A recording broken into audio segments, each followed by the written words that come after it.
Hey there guys, it's Red again, and I'm back!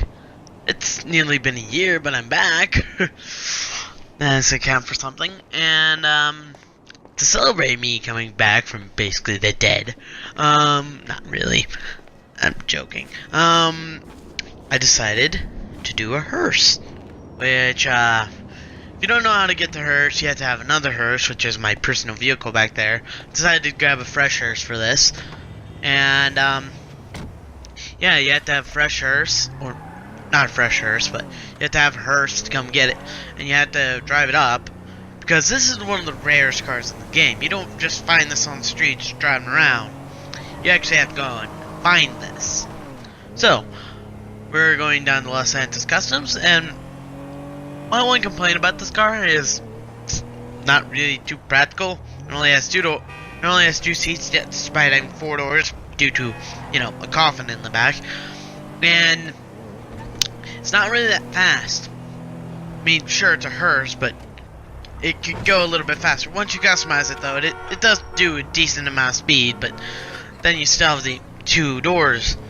And so basically, I would take this out into missions only if you want to take time to get there. But if you're on a time limit, I would suggest taking a supercar with you. So, despite that, I actually love this car. It's pretty elegant, pretty simple, not too much to it, and it's rare, so I like it. So, here we are at Los Santos Customs. This goes for sedan money, which means it's pretty cheap at armor. Actually, it means the fresh one. I can actually show you the prices this time. With armor being waiting on it to load. With armor on the current sale being 22,500, but I believe it's 30,000 on a normal weekend. Engines being 7,000, or brakes being 7,000. Engines also being 7,000. Lights taking 3,000 of your dollars away, and the plates are normal priced. And if you notice, my account has less money than originally. That's because while I was gone, Rockstar decided to do a money wipe of GTA. I was one of the lucky ones that didn't get my garages wiped, but I got rid of all those cars, spent all the money on, I think, garages for my executive apartment. So, we're starting off fresh, and I have to kind of save up every time I want to do one of these videos now. So, let's go into the race. So here we are at the race, and we're gonna start off. Again, this thing is not too fast, so it's not gonna get up in one of the fastest cars in the game, because it's a sedan. If a sedan could beat the X80 or whatever the heck's at the top right now, because it's been a while, I would literally laugh, because this thing is a hearse. And that's basically it. It's a hearse. So, here we are on the second corner. Oh, not second quarter. This is the second. Well, not the second quarter, but here we are around the corner, and as you can see, it actually has some pretty good handling for a hearse. Because, if you know what hearses are like in real life, I think they're a little bit better in handling when there's not as much weight in the back, but seeing that they put a coffin in the back, it's actually a lot better handling in this game.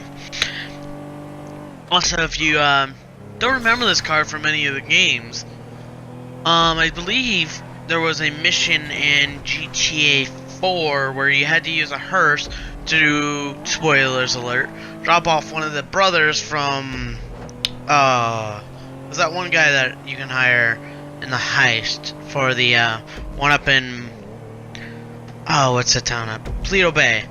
And you take one of his brothers to a funeral, and well, in the end, I think you go through a long shootout. You have to take this to the graveyard while there's people chasing you down and all that, because of reasons. And I would not suggest taking this car racing unless you literally want to lose, because Right now we're in the 150 range, or no, we're in the 2-minute something range. Can actually see that, but and that's actually so that's, this thing goes. So although I have to say, compared to the Fister 811, it can go off-roading. So this it's actually doing pretty decent, and we're about to cross the line at currently at 235, and the Hearse didn't even hit that checkpoint. It has that good of handling that it went around the corner a lot faster than I was expecting. At 2 and cross the line at 252. And so yeah, we crossed the line at 252 again, not the fastest car in the game, but now we come to a personal review of this car. When it comes to customization, this car gets a 0 out of 10. You literally have no customization options despite the stock ones of the wheels and tinting the windows, your paint job, and all that. When it comes to speed, this thing gets a 5 out of 10. It is a decent speed once it has been upgraded, but when it's not upgraded, it's basically going to not win any races, as you could see with the Hearse that I had to use in the video.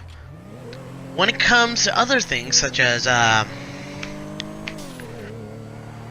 performance, it actually gets a 7 out of 5. It does handle well, and despite its speed, it isn't really too fast. But again, it's not too fast, but its brakes are decent.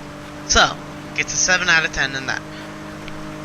This is gonna be the first time I actually bring this up, but collectability, it gets a 10 out of 10 because this is the rarest car in the game. You need either a modder to spawn car right in front of you, or you need to get, well, someone with a Hearse back from the 360 days when there was a 0.1% chance of it actually spawning for you. So, despite these problems, it's an overall decent car. Giving 5 out of 10 in my books at least, because I love this car. It's elegant, it's simple, and it does its job how it needs to do it.